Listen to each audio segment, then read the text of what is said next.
Welcome to another episode of the PS We Expire podcast. I am your host, Morgan Motzinger, and I'm so glad that you are here today. You are going to love this conversation. Today, I'm sharing my episode that I recorded with Rachael Meeds. Rachael is a global coach, a facilitator, writer, and speaker, and she specializes in embodiment, somatics, breathwork, and mindset and leadership development. What I really appreciate about my conversation with Rachael is that sometimes when you hear words like embodiment or breath work, you might think, okay, that is a little bit too out there. That is not for me.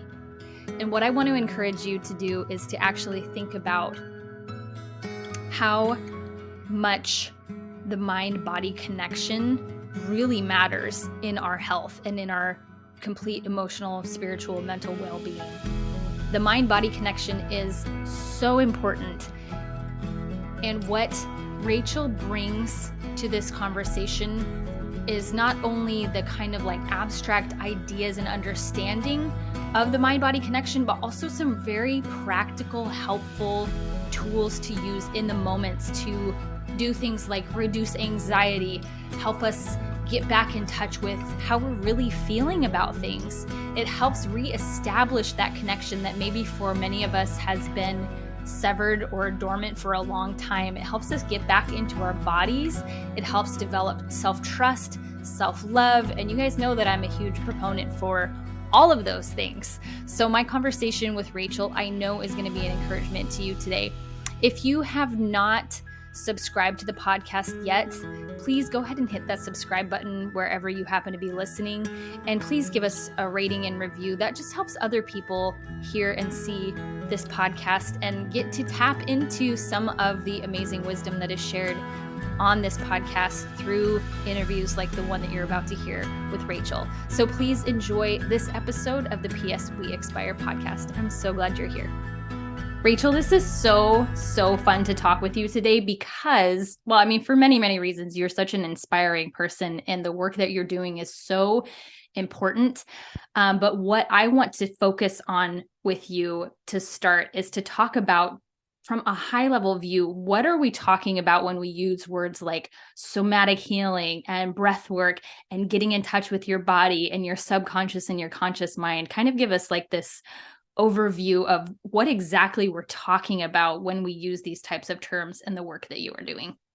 Yeah, absolutely. Well, first and foremost, I'm so excited to be here with you. So, thank you for having me on the show.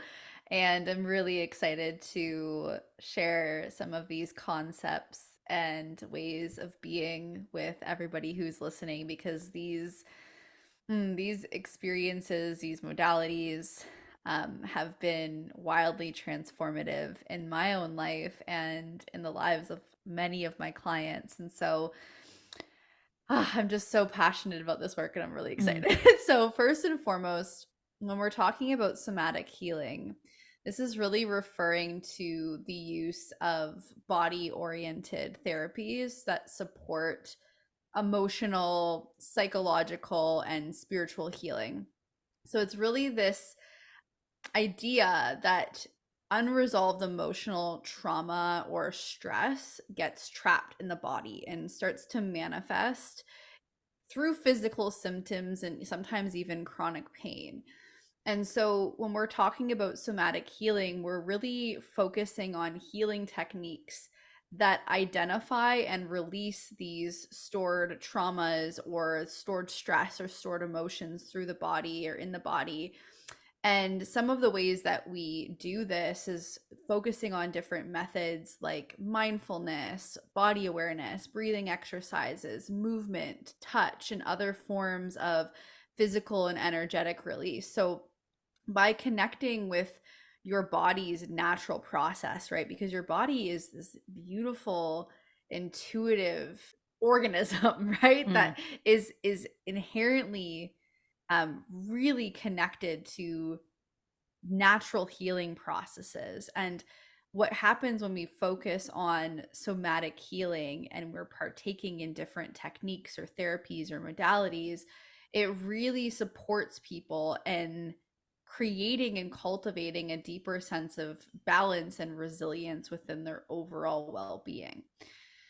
And when we're looking at the body, right, we're also, in my opinion, acknowledging that the way that the body is oriented in reality is deeply connected with your subconscious imprinting and programming. And so Mm-hmm. most people look at, things as like these separate entities, like the mind is separate from the body, but I really believe that it's intrinsically one and the same, and how you think affects how you feel, and how you feel affects how you think. And it really is all connected. And I always like to kind of see the body as like a physical manifestation of the subconscious. And so when people are taking approaches to changing who they are, oftentimes people work directly with their conscious mind. Now, the issue with that is the conscious mind's only responsible for like a fraction of how you experience reality,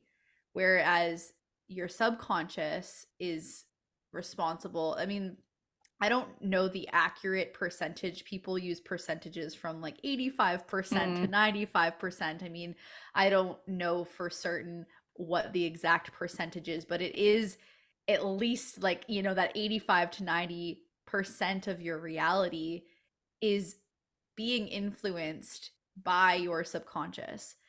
And so, of course, now like the subconscious is responsible for many different experiences and in the way that your body is running, but from a more mindset based place, from the perspective of how you are in relationship with life, how you like your identity, the way that you are oriented in the world, your subconscious is really running the show. And so for those of you that are listening, you may have heard this before, but from ages 0 to 7 is really when you're a sponge. It's when your subconscious is developing and you're taking in all of this different information about your surroundings, the ways that you're raised, the ways that people are communicating around you. Like you're literally a sponge. And so it's very common that when you start to take a look at those formative years, that first 7 years of your existence, and you get really curious about your environment, how your upbringing, the things that you heard, the stories that you were told, the way you were treated, you'll start to connect the puzzle pieces to how you're experiencing your reality as an adult. And of course, in your human journey, there are many things that influence how you feel and what you believe to be true. I'm not someone who believes that just your childhood is responsible for your life. But it is really fascinating when you start to look at those formative years and how they're influencing the way that you are being in life. And I'll give you an example. So when I was a child, that first 7 years of my life was very unsafe. Like I grew up in a pretty harmful environment. My father was an alcoholic, there was abuse. And so I started to create this sense of being of unsafety and a sense of unworthiness. And Mm-hmm. as I started to become more conscious as an adult, I started to understand how I was responding in my life as if I was still that little girl. And it wasn't just the way that I was like mentally processing reality, it was also the way that I was physically processing reality. And that's really where so much of the work that I'm fascinated by is like this body up approach, because the body holds the stories, the body Mm-hmm. holds those emotions, that energy that gets stuck. And then it starts to create experience. You start to have experiences where maybe, for example, you're sitting in your living room and nothing around you is happening, right? You're just maybe sitting there, it's quiet, it's peaceful, but you feel this intense anxiety. And it's interesting because and this is a very nuanced conversation, but just as an example, if you're somebody like I'll use myself as an example, who experienced a lot of that childhood trauma, my body is really responding in real time to that energy that's stuck, even though there's nothing in my current environment that's causing me harm, there's still Mm. this energy playing out that is stuck, that needs to be released. And so something that I also do in the work that I do is embodiment work, and embodiment work and somatic healing are very, very connected. And so much to what we're sharing here around this concept that the mind and the body are connected, that they're one and the same, right? They're not they're not separate from one another. When we're talking about embodiment, it really refers to this experience where you understand that the body and the mind are in unison, like they are connected. And it's being able to be really present and connected to your body and the somatic listening skills that are required to support you in having this awareness and integration of physical sensations, emotions, and thoughts, and how they're all interacting with one another. So when we start to utilize embodiment work, it's really this acknowledgement that there's no separation between the physical and the mental aspects of your being. And it involves this sense of being grounded in the present moment and this willingness to fully experience your emotions and the sensations without judgment or avoidance.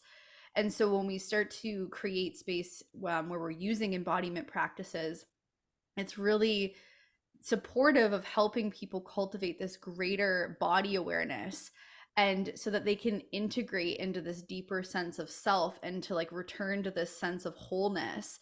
And so there's lots of practices that would be considered embodiment practices, like including, you know, dance and mindfulness, meditation, breath work, and other forms of movement and body work, like I was mentioning in regards to somatic healing. But a huge piece of embodiment work is really this increased ability for emotional regulation. It improves your physical health, of course. It can reduce stress and anxiety. It enhances your self-awareness and self-esteem. And it can be this really powerful tool for acknowledging and releasing trauma, as it really helps people connect with and release emotions that may be stored in the body.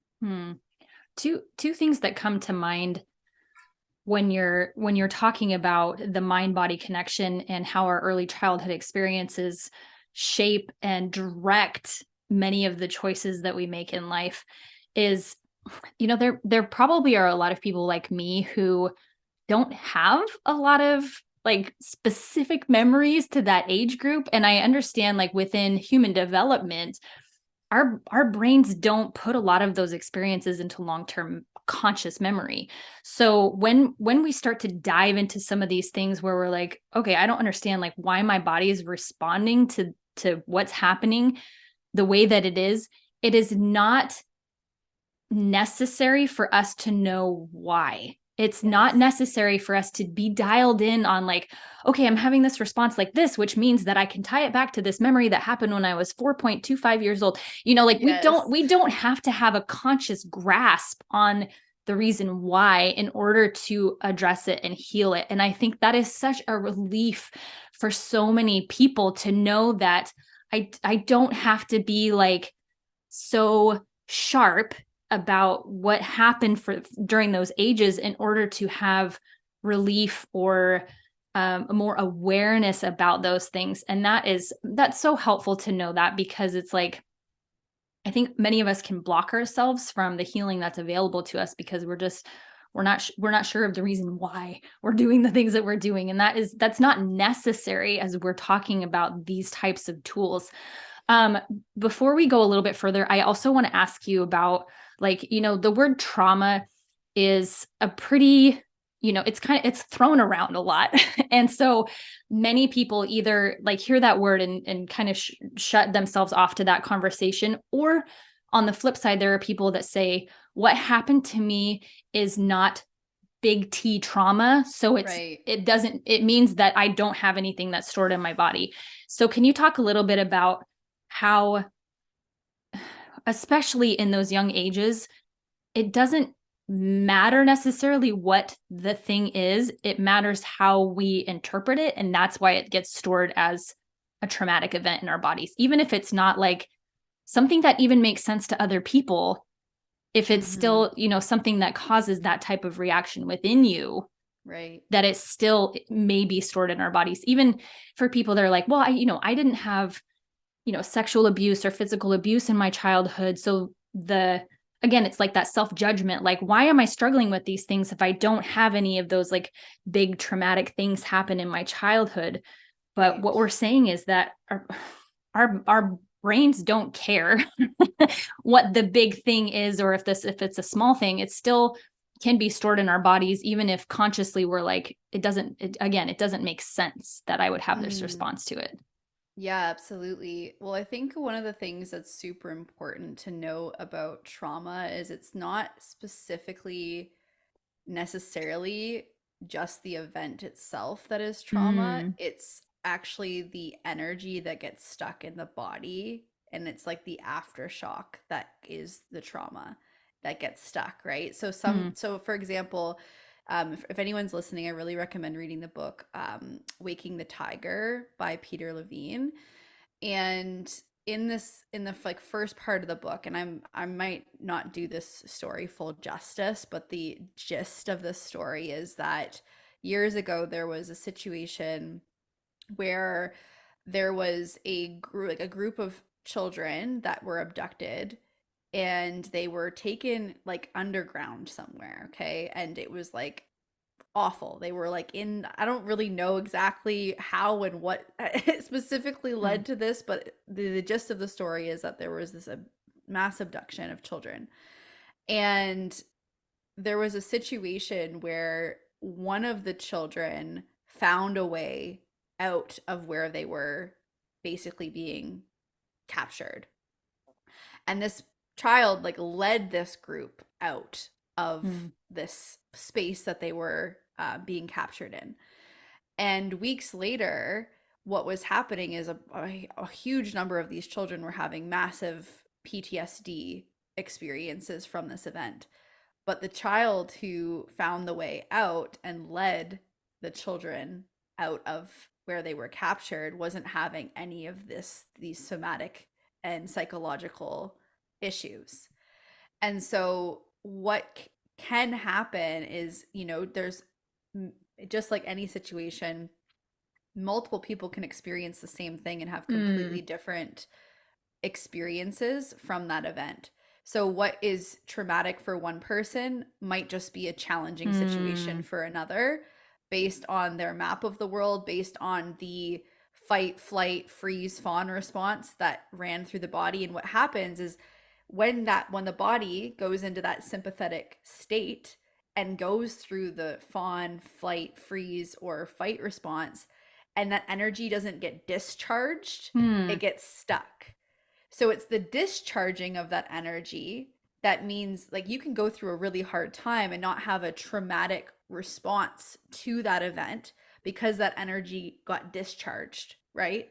So it mm, can still be something that when you think about it causes you distress or causes you sadness or grief because it was a hard situation, but you're not having this somatic reaction to it as if you were somebody who got stuck in mm, that sympathetic nervous system response when that event happened.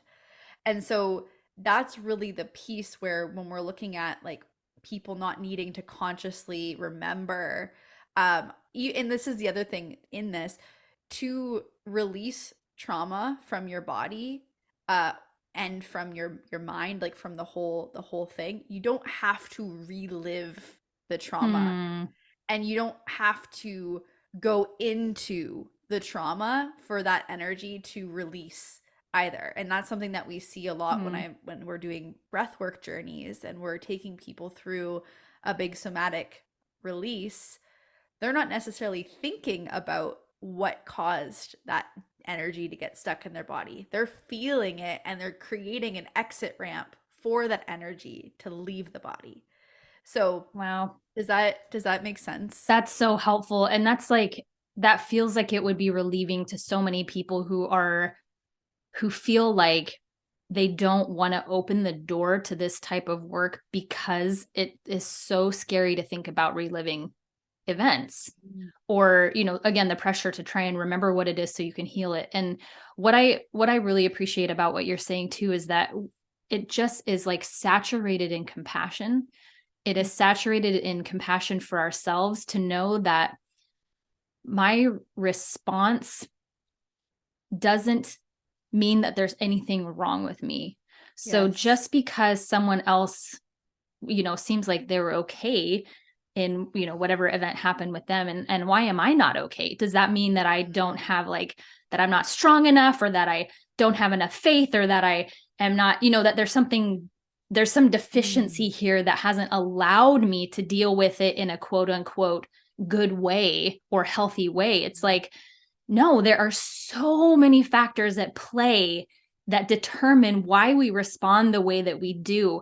And having the self compassion to say, however, I responded to this based on my history, not just my personal history, but my, genetic history. However, I responded to this is completely normal. It's completely understandable. And anybody else that had the same experiences and makeup that I do would respond in the same way that I do. And it just is like, whew, this relief that there's no pressure here to get it right because Right. it's going to vary from person to person. So not only Mm. does that create this like layer of self-compassion, but it also gives us like glasses of compassion to view other people in the same way, to say, oh man, because there's nothing wrong with me in the way that I responded, there's nothing wrong with other people in the way that they responded. So the Mm. people that have coping tendencies that I don't understand, or that scare me, or that like I don't even want to like investigate why they would respond this way, these glasses of compassion that say like there's a reason why they're responding the way that they are. And if we have the tools available to us to choose from and try on and see what works for us, that's kind of what we're talking about when you said it's like creating this off ramp for that energy to get released from our bodies. And that also may be as varied from person to person as how we interpret the events that have happened to us. And Mm. so much of what I enjoy doing with not just with this podcast, but all the content that I put out, is to say, okay, like I'm pulling information from all these different places and laying out this platter of modalities, this platter of tools, and saying, you as an autonomous person have the choice to, just try these out and see what works for you. And Mm. if I'm saying this worked for me and it doesn't work for you, it doesn't mean there's anything wrong with you. It doesn't mean there's anything wrong with me. Like, okay, it just didn't work for you.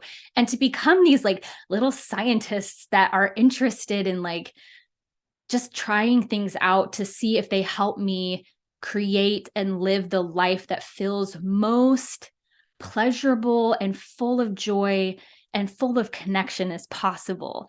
So let's transition a little bit into what are some of the tools that you have come across that not only work for you, but that you have found work for your clients in creating these off ramps for the trauma and the emotions that are stored in the body. Yes. So for me personally, I have found that utilizing like embodiment tools is where so much of this work really takes place. Um, and for me, that's looked like, and for my clients as well, that's looked like breathwork practices. And so when we're getting, so I'll touch on this really quickly here. When it comes to the releasing of that stored energy in the body, there are specific types of breath work that range from holotropic breath work, superventilation breathing, breath of surrender, that create space for you to get past your default mode network and to really get Hmm. into those deep patterns and to release them physically, somatically in these breathwork sessions. And I do recommend that if you're somebody listening, that you work with a practitioner to support you in that process, because yes, you can go on YouTube or whatever and do a guided one privately, but if you're new to this work, to take a trauma informed lens, Mm. I would really recommend working with somebody so that you have someone holding space with and for you, and to support you in integrating the experience. Another thing that I want to mention is that so much healing can take place as well with gentle breathing practices and just Mm. the basics of learning how to become more aware and orient in your reality, right? So many people don't take space to orient and be like, okay, my name is Rachel. I'm in this room. This is where I Mm. am right now. And actually creating a resonance within your nervous system as to like where you are in space. So I just wanted to mention that too, because I think sometimes people think healing needs to take these big Mm. experiences to take place, and in fact I believe that a lot of healing happens in the mundane and the slowness and the relaxation pieces as well. Another big thing for me is actual like physical movement, like dancing, and ecstatic dance. So I facilitate ecstatic dance, and I that's something that I've used for a really long time. And the beautiful thing with ecstatic dance is, when you are utilizing this practice, you enter a trance-like state, much as you would when you're experiencing hypnotherapy. And so again, you can get past that default mode network and really into that like subconscious and somatic imprinting, and utilize your body as a way to physically release. um, and that's ties in with also hypnotherapy. So I also facilitate hypnotherapy, and that's another really beautiful way, to release these patterns. But another piece that I think is really accessible for a lot of people that are listening, would be to partake in like a somatic shaking practice. And so, what Mm. that can look like is putting on some music that, motivates you to move your body, and dedicating like 10 to 15 minutes of just shaking, just Mm. literally shaking your body, moving in whatever way, and making sure to breathe and connect with your breath while you're doing this. But shaking is such a beautiful way to release energy. And in Mm. fact, this is one of my biggest go-tos if I'm experiencing, present time stress. Like, let's say there's something that happened that really caused me just distress, or maybe I got like some kind of news that didn't sit well in my body and maybe triggered me in some way. I will literally just start shaking, and it's beautiful, because if you look Mm. to nature, if you look to other animals, right? When a traumatic experience happens, like for example, when a gazelle is getting chased, right, by a lion, and it gets away, it shakes, right? You even like Mm. see it with like other animals, like even my cats. Like my cats will shake things off. And so there's Mm. this beautiful accessible tool that, I think we inherently know how to do, but we've just like lost along the way, so to Mm. speak. So, yeah, I would say like the biggest practices that I see benefiting myself and my clients are movement practices. And that can also look like yoga, right? Like some people love yoga. I'm not really super keen on it. So, Mm. like, you do you, but that's definitely something that people turn to as well. But yeah, any kind of physical movement, dancing, breath work, Mm. hypnotherapy, and even just mindfulness practices like I was sharing, like that orienting and that awareness piece. But if you're really wanting to get into the releasing of that stored energy, which is the trauma, I definitely would say that like my number one go-to is breathwork journeys. Mm. um, and again, making sure to do so in an environment where you're supported. Yeah, I'll share a personal story really quickly that this just last night I went to bed before my husband, and I was laying in bed and I was trying to fall asleep, and it's like the moments where the walls kind of come down and you're not quite asleep yet, that just that state. And I just had so much anxiety rise up in me. And I've shared many times here and other places about how the practical ways that I have used to address my anxiety and the things that have helped me over the last several years.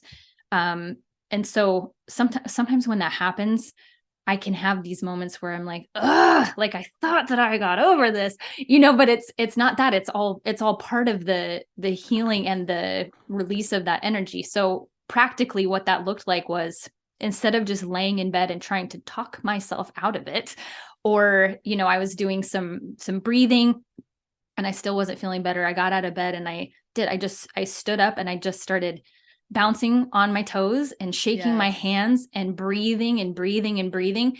And I did that for maybe 3 or 4 minutes and then got back in bed, and I felt I felt like myself again. And the reason why I share that is because this work, this release of this energy doesn't have to be, like you said, it doesn't have to be like these big things that we're like, I'm going to have to clear my schedule and I'm going to have to find somebody, I'm going to have to invest all this time and money. Those are great big events to do, but there are also some really practical things that you can do in those moments, and as a practice every single day, that help create these patterns of releasing the tension and the energy. And it also was like, after I did that I was able to say, oh, okay, I see why this came up tonight.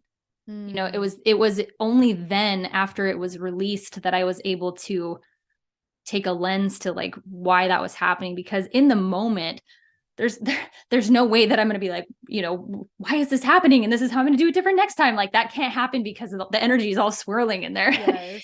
And it was because I had been watching a show that was like in a hospital setting, and it was bringing up all of these very real events that had happened with my daughter that were so difficult.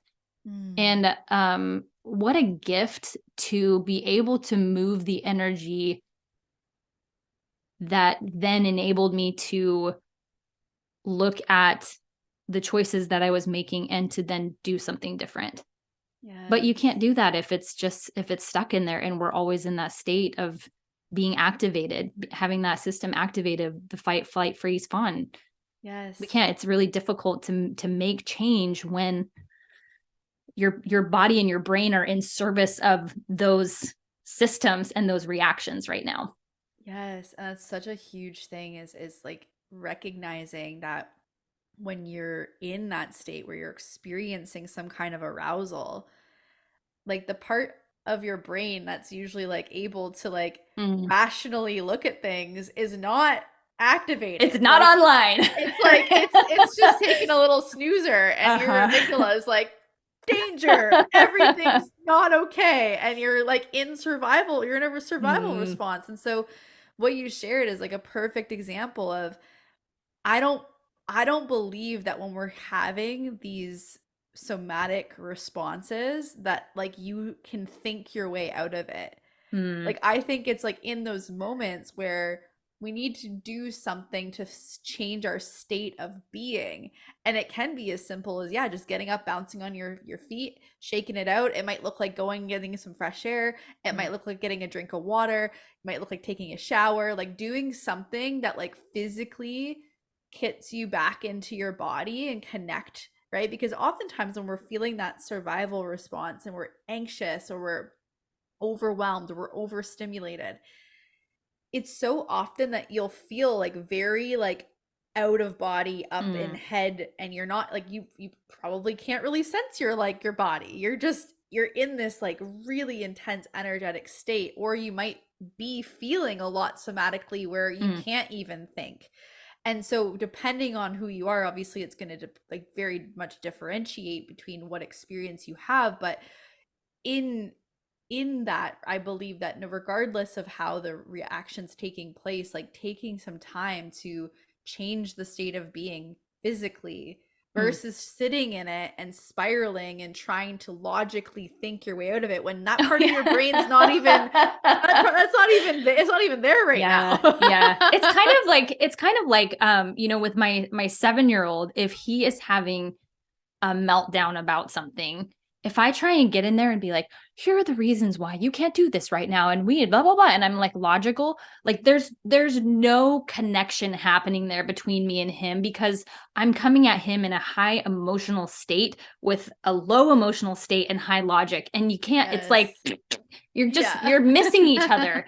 And we have to treat ourselves the same way that when we're in a high emotional state, we can't try and come at it with like a very logical, like pulled together approach. Like we have to have something that addresses that high emotional state. And like you said, like the easiest way to do that is to shift our actual physical state that gives release to the energy that's just all tied up in here. It's all swirling in here right now. Yes. Oh, absolutely. Absolutely. How do you recommend if somebody wants to do this work and you already said, and I 100% agree with you that there's only so much you can do with, online videos or self-guided things. There are certainly supplemental things that we can do. But if somebody wants to really experience these types of events, like you talked about with the breath work, how do you recommend somebody goes about introducing that into their life? So, depending on what your needs are, I would say that if you're looking to just start to connect with your breath, there are very easy, accessible breathing techniques that you can do that you could find through like there's a few different apps that you can download that like are specifically for breath work that will take you through different breathing techniques based upon whatever it is that you're experiencing. Maybe you're looking to relieve stress, maybe you're looking to gain energy. Just depends on what you're looking for. So I would say like start with the basics, and if you're then looking to have bigger experiences, there are many people like myself who have online programs that you can do where like you're still being held in these experiences, or you can even look locally for a breathwork practitioner or a breathwork journey in person. One of the things that I do want to say about this as well is oftentimes when people, because your breath is life, like breath Hmm. is like your connection to spirit. It is everything. It is the essence of how you are still alive in this moment if you're Hmm. listening to this. And oftentimes people want to focus on breathing techniques, and that's great. And simultaneously, the foundation is learning how to functionally breathe and bringing in that awareness and orienting into your reality, because most people are breathing dysfunctionally and it causes a huge slew of health issues, Hmm. anxiety issue. Like it's a huge thing. And so I would even start with starting to just create 5 minutes a day where you're connecting with how it feels to be in your body. How does it feel to breathe? Are you breathing gently? Does it feel forceful? Does it feel easy? Are you mouth breathing? Because you should be breathing through your nose. Hmm. Like there's these basic things that I would really recommend looking at first and foremost, because the awareness and orienting piece and then functional breathing before you even get into breathing techniques is huge. Because what can happen is and this is why when I'm working with clients, we start with the awareness and the orienting, then we go into functional breathing before we go into breathing techniques. And this is because what can happen is people are they'll go to like have these bigger breath experiences, which are valuable and important, absolutely, but they're creating band-aid solutions for root cause Hmm. problems. And so they'll have these big breathing experiences, but then they're still not breathing functionally in their day-to-day life, which is continuing to influence the patterns that they're experiencing, because their body is literally programmed to run a certain way, and it's just creating this feedback loop. So why I recommend starting with the basics of learning how to breathe functionally through bringing in that awareness and orienting, and learning how to breathe with your diaphragm, breathing with your pelvic floor, pulling that breath up into the rib cage and expanding your diaphragm laterally and bilaterally so that you can breathe functionally, is so that you can start to create this sense of embodiment through your breath.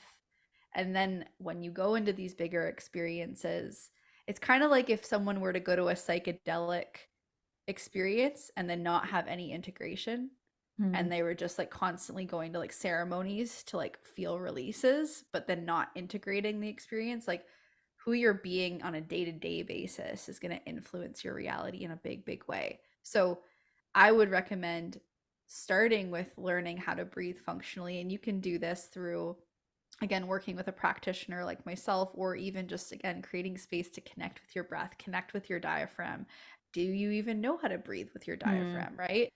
And then from that place, looking into other experiences that you could have, maybe locally, or maybe there's someone on Instagram that's a breathwork practitioner and you're like, oh, I really want to go to a retreat that they're hosting or something like that. But I think that people, in my experience, like when you start to learn to just connect with your breath and connect with how to breathe functionally, it's life changing. Like that, it's simple and it is life changing. And it's like, and even for myself, I mean, because I'm somebody who's experienced many years of struggling with PTSD, me learning how to breathe properly has completely changed my life. I don't have panic attacks anymore. I used to have panic attacks almost every day. And learning how to breathe functionally, I don't have panic attacks anymore. So it's just like, even just in that like example, like it's I think, again, we were talking about earlier, people often think that they need to have really big experiences to change things, but sometimes it's those simple practices that change your life. I think I think about it like in sports, if the NBA players only ever played in the finals, but they didn't practice, they didn't have games that led up to that, and they just, thought, well, the finals is what's going to help me be a better basketball player or whatever. The work isn't being put in to have those big experiences be what they could be without the small steps. And it can feel overwhelming sometimes to think about integrating these things on a regular basis, where it's like, I think it's this tendency to think about the next big fun thing that's coming. So it's like, I can't wait for Friday, or I can't wait for my vacation in 3 months or whatever. So we're always looking forward to like the big thing that we think it's going to be better there than it is here. We think I'm going to feel better when this thing is happening. It's going to feel, and so many of us do this in our businesses where we think like, once I reach XYZ goal, I'm going to feel better about myself, or I'm not going to deal with imposter syndrome anymore, or I'm going to, feel like I've really got my stuff together. And that's not the case, because it's in the small moments where we continue to build up trust for ourselves. And in the moments that we don't have this inclination to scramble out of them as quickly as possible because they don't feel good. It doesn't feel good to have anxiety. It doesn't feel good to feel insecure. It doesn't feel good to know that I want to have this conversation with somebody that I don't want to. It doesn't feel good in my body to have those things. And so we use things to try and like quiet those down instead of what it feels like is we're calling for those emotions to not get quieter, but to get louder, to be released, if that makes sense. Like I don't know if I will be okay if I let this max out. I'm trying to think of a better way to say this. Like, if I'm feeling sad, I think the fear is, if I let myself feel as sad as I really do, then I'm going to feel sad forever. So I'm going to like push that sadness down and do something to try and make me forget that I'm sad, instead of what is really the most helpful and the most healthy for us for long-term health is to let ourselves feel as sad as we do and release it. But the releasing can't happen if we're ignoring it or stuffing it or numbing it. Absolutely. Absolutely. Well, and it's like to speak to what you said because it's so powerful. You know, there's these pieces around learning how to be with the mundane day to day that actually Mm, creates the change, right? Because again, mm, like you're sharing, if we're looking at like the basketball player and they're only showing up for these like huge playoffs, but they're not taking the time to practice and, you know, taking the time to go to the gym every day and maybe mm, missing like, you know, 20 out of the 30 shots that they take or whatever. mm, But, you know, it's like people are terrified of feeling. They don't know how to feel, most people. And this is something that I've seen a lot. People are afraid to feel, or they don't know mm, how to feel because maybe their conditioning, there wasn't space to feel. Maybe it wasn't okay to feel. Maybe they were told, you're not allowed to cry. You're not allowed to feel sad. You should suck it up. mm, Like, mm. you know, there's a lot of conditioning that takes place, but simultaneously, um, I believe that, and this is a huge part of the work that I do, is supporting people in learning how to expand their window of tolerance for discomfort. Oh, yeah. Because to the Yeah. depth in which you feel discomfort and you, or the, sorry, let me rephrase that. To the depth in which you can hold Hmm. discomfort and pain is to the depth in which you'll feel pleasure. So, Yes. you know, Yes. you can't just, you can't want, you can, how do I want to word this? You can't just try to exist in one without holding the other. You won't, you can't. You'll Yeah. feel, you'll live a flat life, or you'll Mm, live in this state of never really feeling fulfilled or satisfied because your window of tolerance is so short, and anytime you try to, you know, expand it, or you hit these uncomfortable emotions or these mm, experiences that call you forward, like you don't have the capacity, and so you numb or you push it away, and then you're kind of just constantly existing in this like dissatisfied, unfulfilled mm, reality because part of your humanity is feeling deeply. mm. What I want to draw people's attention to with this too is that we it's very likely that most of us have had some type of conditioning for the, you know, quote unquote bad or negative feelings, that those are not okay. So things like anger or sadness or grief or whatever, you know, in childhood it's like the I'll give you something to cry about, like what I'm crying about isn't a big deal, you know.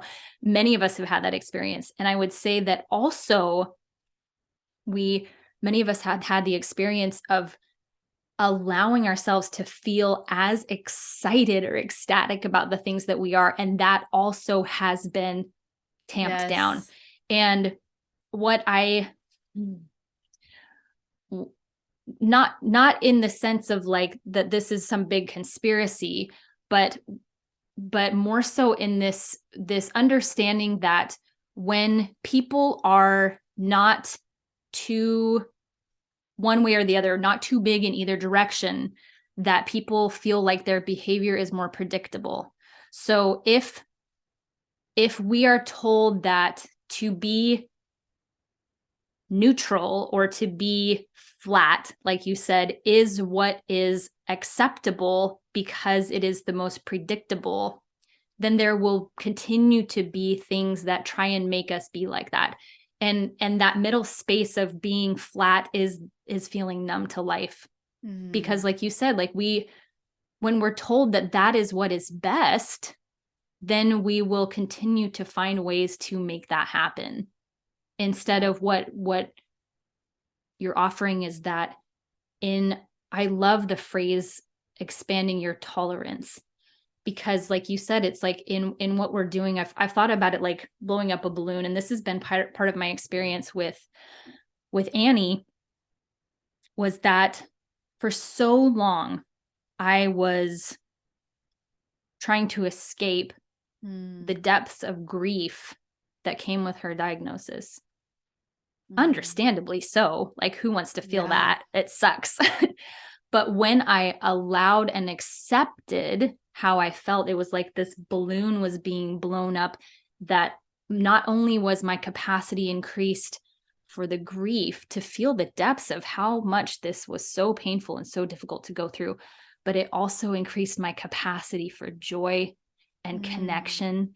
And that is the cost, and it's a cost worth paying, because the alternative is a feeling of there's something missing, or this like dissatisfaction, or this disconnection from what is actually happening in our life. It's a disconnection not only from our external experience, but from our internal experience. And Yes. that's death, right? And Yes. so many of us go through life being kind of dead. And what these somatic practices do is exactly what you're saying. It's the breath, it's the life, it's the, what is it, the numinos, it's the aliveness, it's the willingness to say, whatever comes my way, I'm willing to feel, because that is the best part of the human experience. Yes. Even when it's so desperately painful, I know that this is part of what expands me as a human, to feel the depths and the heights. And I love that what you're sharing with us is tools and methods that enable us to do that in a way that feels very accessible and safe. Yes. Oh, I got like so many full body Mm. goosebumps listening to you speak. Oh, it's so beautiful to like, even me having this conversation and listening to what you're sharing in reflection, it's just these are the reminders that we need often, Mm. almost daily, because it's so easy to get stuck in the minutia of our own Mm. bullshit, for Yeah. lack of a better term, and to lose sight of the limitless potential that Mm. exists within us, because we get fixated on these and even stuck in these patterns, these feelings, these ways of seeing things. And I think that that's why like these conversations and having a coach or a space that you're in is so powerful, because it creates space for you to zoom out. Like we're all so zoomed in Mm. on our own reality that we almost create like this proximity bias to our own life, where like we can't, Mm. like we struggle to see alternative thoughts or alternative ways, because we get so in to our own experience. But when you have these conversations, or you have a coach, you're in a group or whatever it is, you're talking with a friend that lights you up, Mm. you zoom out and you're no longer like experiencing this Mm. proximity bias. You're actually like, oh, I've kind of got this like bird's eye view of my experience here, and I can look at it from these different angles. And I think that that's where this, I really believe that so much transformation, healing takes place in community, Mm. because we are all connected and we're mirrors for each other. And I think just feel there's something about, I think it's under, I don't want to say it's undervalued, but I don't think it's like talked about enough, like the power of being witnessed and seen, Mm. and like having someone, like creating resonance with somebody because like they're expressing an idea or an experience that like maybe you are feeling into, or if you felt. And yeah, just even in having this conversation with you, like I'm going through so many huge transitions in my life right now, and it's been about 6 months of a lot of grief and challenge. Mm. And I'm even in real time and having this conversation with you, like I'm feeling my heart open. I'm Mm. feeling an opening and a softening into my life and into my experience. And so for anybody that's listening, like I think that that's a huge thing that is powerful, to like give yourself the space to be like witnessed and seen in spaces where you know that you can be held, Mm. that someone does see you. I think that that's really important, because I don't think that I don't think that everybody can hold us in Mm. the depth of who we are. And so it's important to be mindful of where you seek being seen. But when you do allow yourself to be seen and witnessed and felt deeply in spaces that are brave spaces where people really can hold you, I mean, that in itself is so healing. So healing. It's like when people are willing to be vulnerable and honest and have so much self-love and self-compassion that the shame is removed from sharing our Yes. true experience, that not only does that give permission for other people to then do some self-exploration, but it also frequently gives words or phrases or verbiage that resonates and helps you express in a way that you hadn't thought of before. Like, sometimes you can hear a phrase that you're like, yes, like this, that describes it. That describes this feeling that I've had that I haven't been able to put into words yet, which is why it's so important to have not only have conversations, but also to continue to find activities, like you said, that open our hearts to different perspectives and different ways of thinking. And that is, for me, one of my go-tos is just books, just so much reading. And but this also happens in other places where it's like, who are you going to these classes with, like a yoga class or a Zumba class? You're dancing with people, and who are you talking with online? Whose accounts are you following? Because that also is heavily impacting how we think. And Yeah. so to be very intentional and mindful about who we're letting in, Mhm. who are we allowing in, that is inevitably shaping how we think about things. So that might look like, on a really practical level, that might look like, after you listen to this podcast, not you directly, but like you out there, going to your Instagram and unfollowing a ton of accounts, because you know that the way that the people from those accounts think isn't how you want to think. Mm. And to be like a safe, put up a guard. And I also think that some of that is like to have enough self-awareness that we can objectively look at what we're thinking about and know that we don't have to adopt the way that someone else is thinking about something, but I can still use that as a way to expand my own awareness. So there Mm. are some people that I follow on Twitter and Instagram that I do not agree with, like, at all. I don't agree with their politics. I don't agree with the way that they talk about things. And I'm picky about which people I follow. I still really need to respect them as a person and respect the work that they're doing. But it's so good for me because, in the same way, like, it helps me zoom out of my own, box and my own way of doing things, and reminds me that I have so much choice. I get to Ooh, yeah. choose how I'm thinking about what's happening in my life.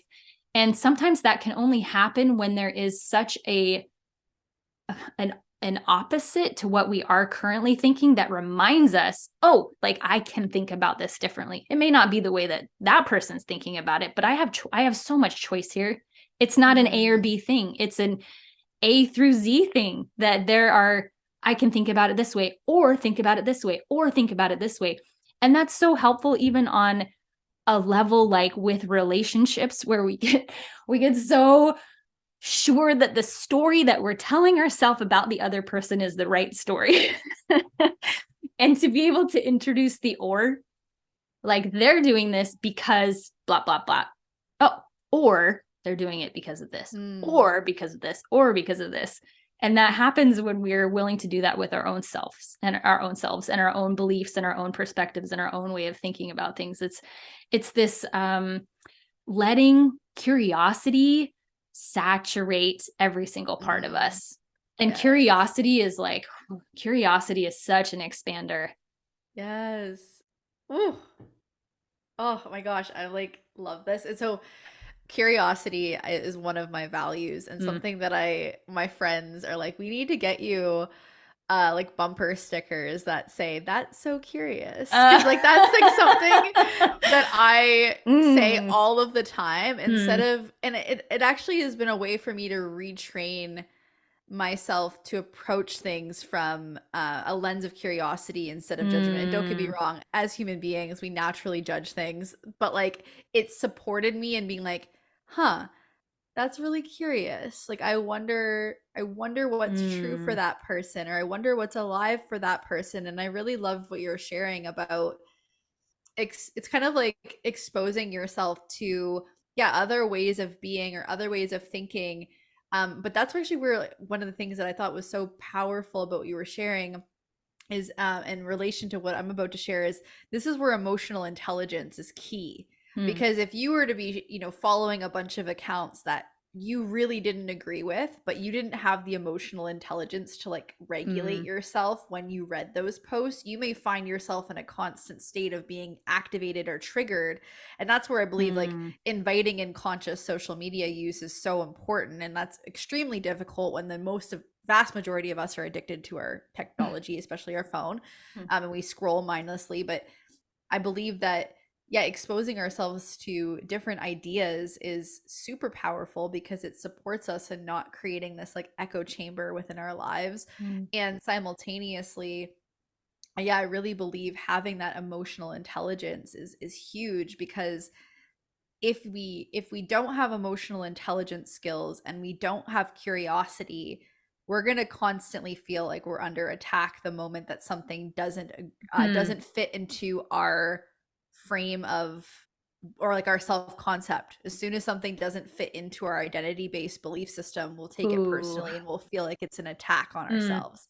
So without that curiosity and emotional intelligence, we'll find ourselves in situations where anytime someone disagrees with us or anytime we see anything outside of that self-concept, it feels like this attack. And it was even interesting, I had this experience with somebody who was sharing something, a link with me in relation to a particular human being that I follow their work, and they were kind of insinuating that this person that I was referring to as this like harmful person. And I was just like, I can appreciate how that's true for you, period. I don't need to defend. I don't need to share why they're wrong or why I think that my opinion's right. Sometimes it's as simple as being like, okay, like that is true for that person. And like, is it ultimately true? I don't know.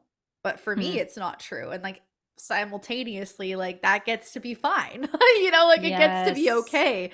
And I think that piece around the social media conversation that you're sharing, and just being able to see different perspectives, or even people you love, like even maybe your mentor or your coach or your like best friend, you may love them to pieces and they may share something that you're like, I don't agree with that at all. But if you have the capacity for looking at it from this lens of like, well, it's true for them, it doesn't need to be true for me, and you go on with your day, well, then it doesn't really fucking matter. Like you can just keep moving. Yes. And there's so much relief too in that I don't need to rely on other people to tell me who I am.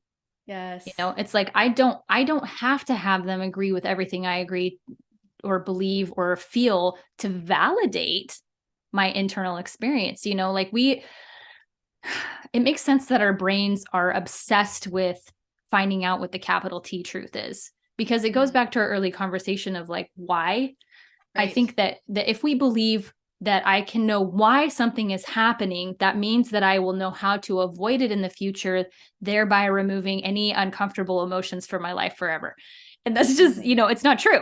We can't know why, and we can't know what objective reality is, because it is all filtered through our personal experience.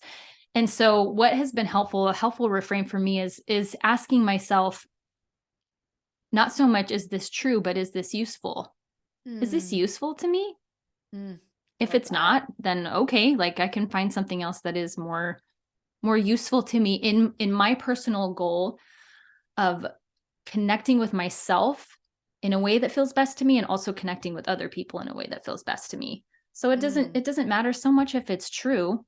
And the beautiful thing about pursuing curiosity also in relationship is that, like you said, like I don't have to agree with somebody else to validate that what is happening in them is real. It doesn't matter if it's true for everyone. It is real for them. And I will always, always, always validate someone else's experience. It doesn't matter if I agree with it or think that it's right or whatever. That is irrelevant because that's me. So being a person who is safe for others to share whatever is actually truthfully happening in them and their own experience, and saying again that whatever you're feeling, whatever your experience is totally understandable because of who you are. Absolutely. And it's beautiful, and it's only from a place of openness and compassion that real change can happen. If we're always viewing ourselves and others with so much shame and judgment, change might happen, but it's not sustainable change because it's motivated by something other than love. Yes. Ooh, absolutely. Yeah, absolutely. And the thing that just kind of sprinkled into my consciousness as you were sharing that relates to a lot of the topics that we've been going through together is this piece around you can validate yourself while also holding and understanding that your feelings and your thoughts aren't facts. Yes. This is so important. I'm so glad you said this. Yes. Because I have really been, I have been like thinking about this so much over the last several weeks where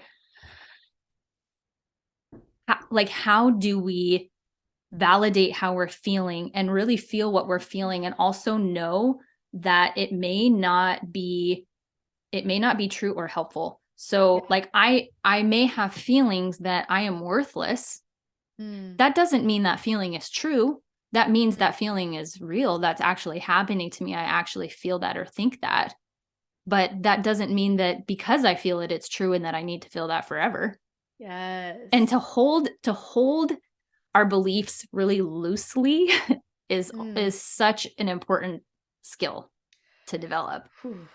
Absolutely. And what you just said is like, it really hit the nail on the head. It's like you can acknowledge that what you're experiencing and feeling is like a real experience for you while knowing that it's not ultimately true, and that's something that I like, just a quick little, you know, phrase that I'll ask myself when I'm experiencing like let's say I'm having like a big limiting belief. Let's say I'm experiencing some kind of imposter syndrome where I'm telling myself the story that I'm not good enough, let's say. Well, I'll ask myself, like, is that ultimately true, Rachel?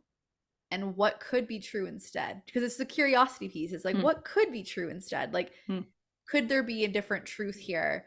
And it's not to invalidate the feeling or the thought. It's like, okay, there's a wide range of personal lived experiences that have maybe contributed to that narrative, or those feelings could be coming from experiences that I've had that I really didn't feel good enough, or I was made to feel not good enough. But in this moment, yes, I'm feeling this thing and I need to feel the feeling and let that emotion that's only like 30 to 90 seconds long be present in my body.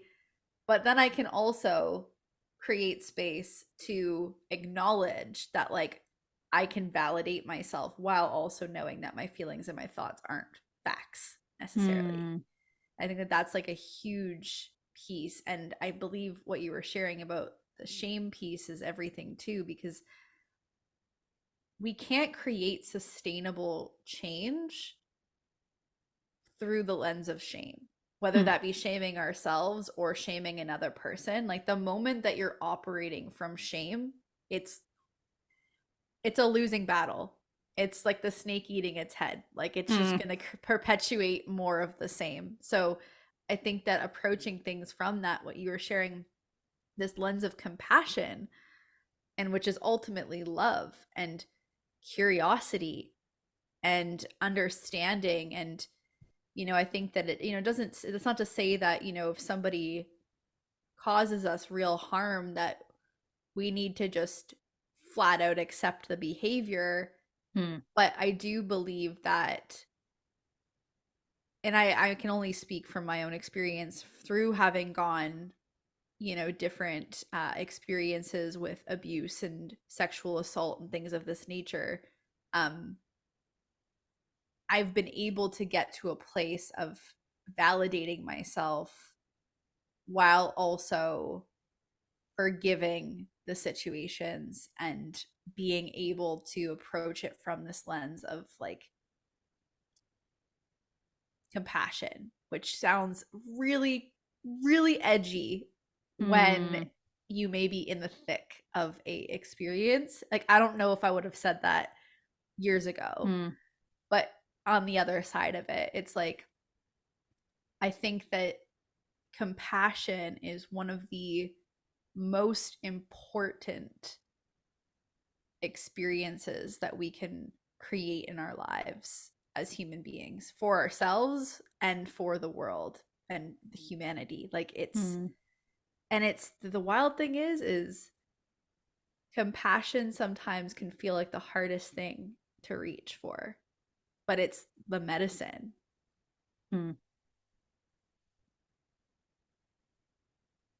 That makes so much sense, that compassion can feel very out of reach. And it makes sense that it would feel very out of reach if we have so much stuck in our body. Like that when we're finding practices and tools that help us release that stuck trauma, compassion gets closer and easier to access, because there's nothing blocking it then. You have to, you can't try and stuff something else in there if you're already full. So it's like creating it. It's not that I believe that any of us get to the point where we have enough tools and experience that then like we're done experiencing hard stuff. I think that's just human experience. I was had a little like mini day retreat this last weekend where we were talking, we did some meditation together and talking about non-duality and consciousness and all of this. And the man who was leading the group said something that was so helpful to me, was that it's not that some of those hard things ever go away, but they become a bit more flimsy, and they become more see-through. It's like, I still have some experiences where, like there might be regret or guilt or whatever, but like I can see myself looking at things through those lenses now, when before there's awareness, you don't see that that's there, that's blocking you, or that's preventing you from showing up in your life the way that you want to. And so introducing these practices that increase our mindfulness and our awareness, it's like then you're able to like see the areas where you're doing that. You're able, it becomes flimsy, it becomes less constrictive, where I'm still going to have moments of deep, intense grief or anger or feeling disconnected from other people or whatever.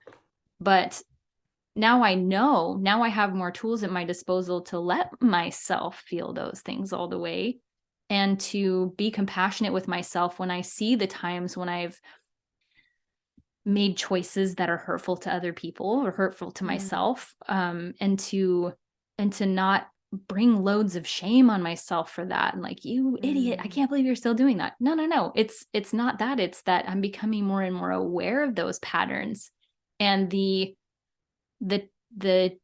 timeline is shrinking. Like, if I am feeling grief about something, the tools enable me to feel it, the fullness of it, but in a shorter amount of time. So because PTSD is long response to a trauma, right? And so some of these practices, they reduce the response time. Does that sound accurate? Yeah, absolutely. And it's like, in being able to create this deep presence in your life through, like, for example, having a mindfulness practice. Oftentimes people think that, let's say you're meditating, they think, well, I'm just meditating to meditate. It's like, no, you're meditating so that you're present in the rest of your life. So that when those patterns Yes. come up, or you Yes. feel anxious, or whatever it is, you have this pattern of awareness that you've created through intentionality. And in that intentionality, you have this deeper capacity for your humanity outside of that moment that you're sitting and meditating or whatever the practice is. And so much of these pieces that you're sharing as well, in terms of like self-compassion, is something that I needed to do.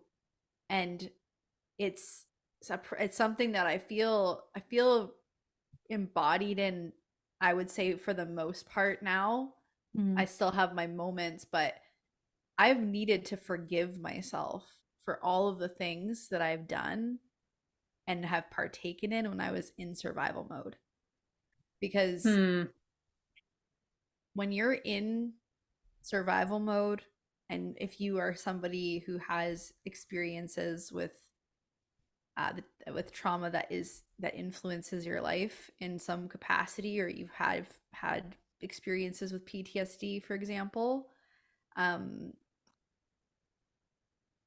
there it is a it changes the way that you're oriented in the world, and it changes the way that you receive information and how you are in general. And so I've had to like really practice this deep self-forgiveness. Like, I moved out of my home when I was 16. I'm 30. I've lived like, so there was a huge period of my life where I was in survival mode, and I was a child still, in my opinion. I see teenagers as they're still children, and so it's like, when I look back to those periods of my life, there are things that I could be like, I could feel deep shame about, but I can't anymore feel that shame, because it's been replaced with. And if I like, if I really think about specific memories, there might be this like little shame spiral that'll peep up, but I've created so much self-forgiveness and compassion that actually comes in like this intelligent parent, and like holds Yeah. me in those experiences. And so it's not that I don't feel challenging emotions such as shame, but there is this more intelligent aspect of myself that comes in and is like, I've got you, I love you, and we can forgive that now. It's like the compassion alchemizes shame to guilt. So shame says I am bad, guilt says I did something bad. And, I'm going to say the word bad and use that as very loose term, because also that is so subjective to our experiences. Yeah. But what the difference is that layer of then curiosity about how I can do it differently next time. Because shame says you can't do it differently because you won't be different. Guilt says I am loved, I am lovable, I am worthy. And that allows me then to make different choices going forward, because my self-worth isn't dependent on my behavior. It is just who I am. Beneath all the layers, all the labels, and even, my name, and that I'm a mom, and all what I do for work and my education, beneath all those layers, there's still this core of who I am that is part of the whole, that is love. Yes. And that part of me is never touched by what I do or what other people do, because it's, what was this phrase I just heard the other day, was that if it's true, it can't ever be threatened. And that is so helpful to me, that piece of me, or not that piece of me, but that me, me who is, words fail me, the piece of me, the me that is connected to everything else, is never threatened. The shame doesn't exist there. Shame is also just part of the layer of, ego or whatever that doesn't actually exist. And so the tools and the conscious awareness of ourselves and the self-compassion allows us to know that really is true about us, that the shame doesn't have any place here. Guilt allows us to be curious about why I do the things that I do, and introduces ways for me to heal parts of myself that I haven't been able to shine a light on yet, allows me to investigate and to move forward with an understanding that, some of my best days are ahead. Some of the best people that I'm going to meet are still in front of me. Some of the best highs and the lowest lows are still in front of me. And the work that I'm doing now to enable me to hold all of that is what is making me excited about what's ahead. It helps me know and anticipate that at the end of my life, I'm not going to look back with regret, because I'm doing the work now to be intentional about being fully human, whatever that looks like, and to allow and connect with other people who are on the same path in whatever way that looks like, to just be themselves. Yes, it's so beautiful. Yes, so beautiful. And I think the piece around guilt too is like, for anybody that's listening, when you do something that evokes guilt because maybe you made a mistake, or maybe there was someone that you care for's feelings got hurt, or whatever the situation is, forgive yourself for that too. And hold compassion, and know that, not to say that, we should just do whatever we please and not consider other people, but simultaneously, like, a lot of the time we're operating to the best of our ability with the information that we have. Most of the time. I'm not going to say that's always the case, but most of the time. And so sometimes when we make a mistake, it's like you said, like, what can I learn from this? How can I move forward? I know one of the sayings in NLP is like, there's no such thing as failure, there's only feedback. And I think that that's like a really beautiful thing to invite in, is like, okay, I made a mistake, I failed, or whatever the story is. Well, what if this is just feedback? Okay, I needed to learn the lesson, I needed to see myself through a different lens, and just to, like, I mean, like, that compassion piece, like, it's literally the medicine. It's the medicine. Oh, I love that. Well, as we're wrapping up our time together, I would like to just kind of review some really practical takeaways for people that are interested in digging into this type of work and saying, I think that might be something I want to try.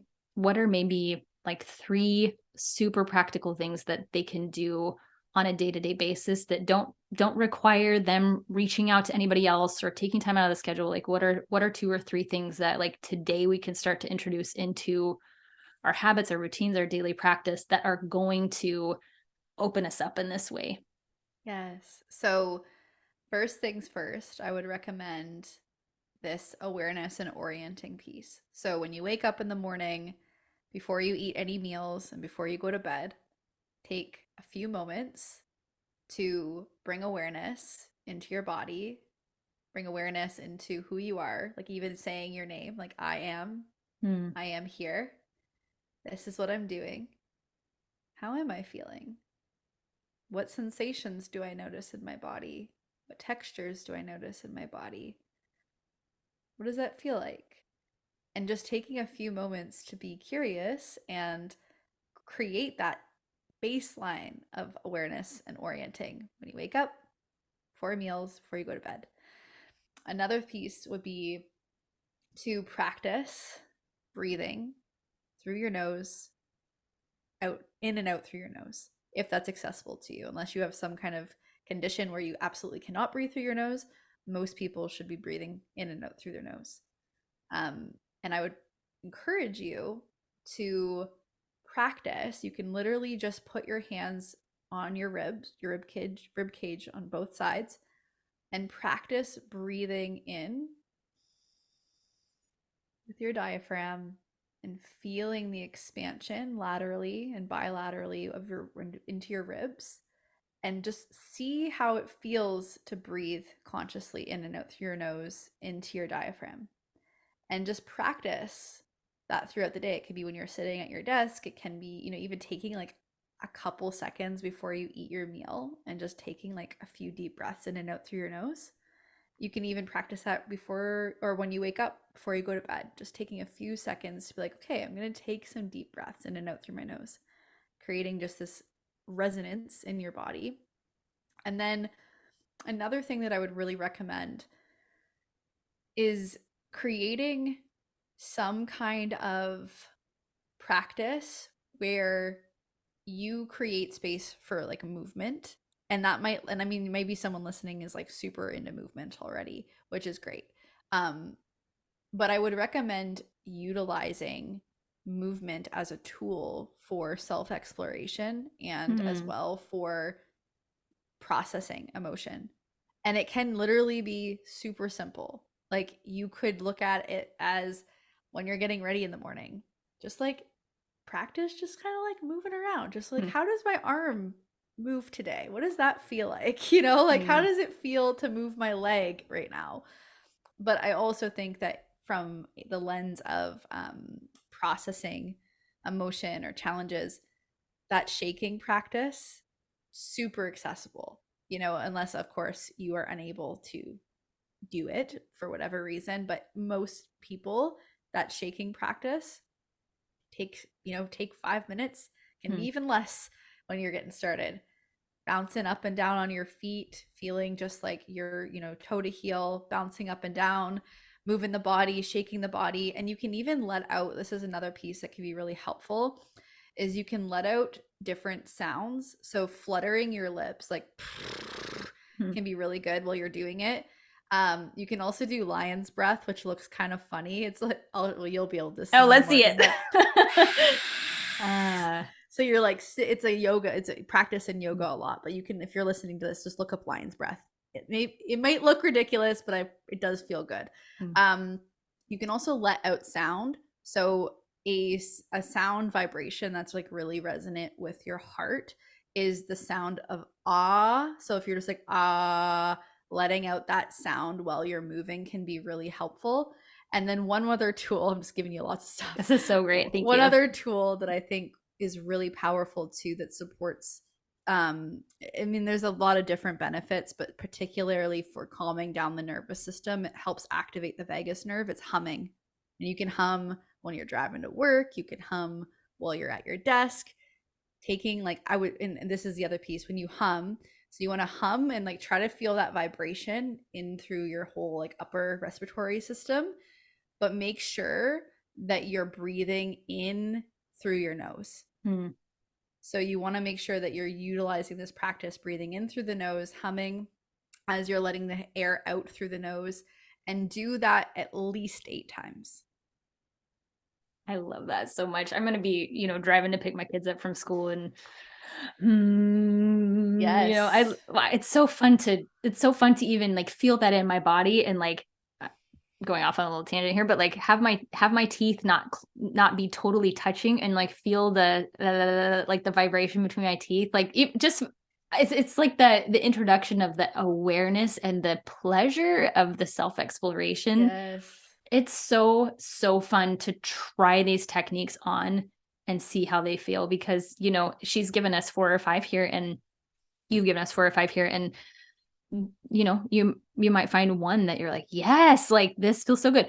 And also it might work for you this week, and then something different works next week. This is the flexibility in finding the tools that work and that resonate for the experience. And again, it's like the more tools that we add to our own toolbox, the more equipped we are to deal with things as they come up. And this is what creates resilience and real presence in our lives. So Rachael, thank you so much for such a phenomenal conversation and all of the really practical takeaways that you gave today.